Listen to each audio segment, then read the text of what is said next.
I have a new addition to the family. This is the brand new GH5 I just got from Kenmore Camera. Let's open it and see what's inside. You have your manuals.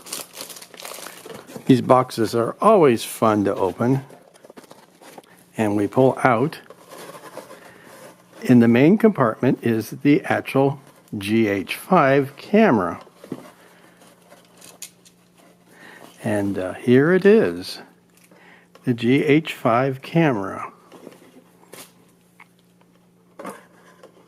Brand new. Kenmore just got them in today, so I went over and picked one up. Also, let's see what else is in the box. Bunch of cables, a charger like the other charger I already have for my GH4, a battery which I already have for my GH4, and all sorts of fun stuff. Oh, and this is very special right here. This thing here, this is an adapter to put on the GH5 so your HDMI cable does not pull out. And that comes with the camera. I think that's really nice of Panasonic to give us this.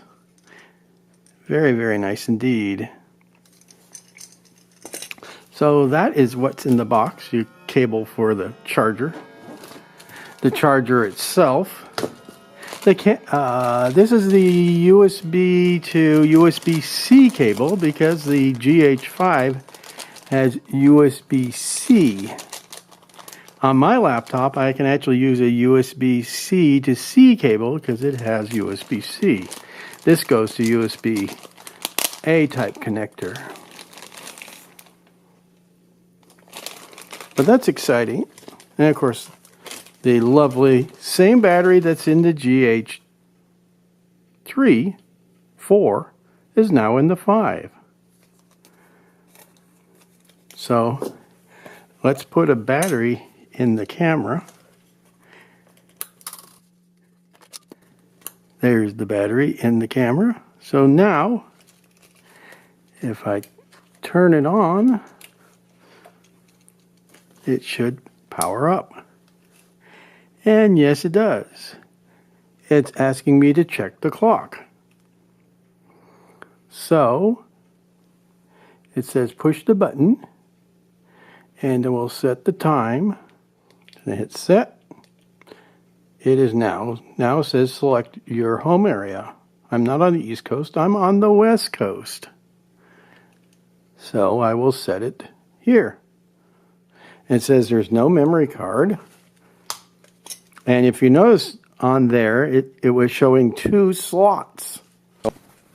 And so right now, I open up the memory door, and you can see there's 2 slots for memory cards. So I'll put, also it takes the new XC2 SD card. So we'll put that one into slot number 1. And you really have to push it in quite far for it to stay. And you put the second card into slot 2. If you notice, there's little lights on the side and it's showing activity. So you can actually run the camera with the door open and see these activity lights if you want to. And then you can close the door. Now we have memory, we have slots. The thing we're missing is a lens. So I will turn the camera off. I like to do that when changing lenses. And I'm going to grab my Olympus 12-40, which does not have image stabilization, but the GH5 does. Now we turn the camera back on, you'll see now we have a lens. And it's showing that the image stabilization is working. Lens was in manual. Let's put it into And let's move the box a lot further back. Now it should focus. And it is. You can hear the little beep. So, this is the GH5 with an Olympus lens on it. And because it has image stabilization, it will take my Olympus lenses just as much as it will take my Lumix lenses. The cool thing about a Lumix lens is that it will use dual image stabilization. The stabilization in the lens itself,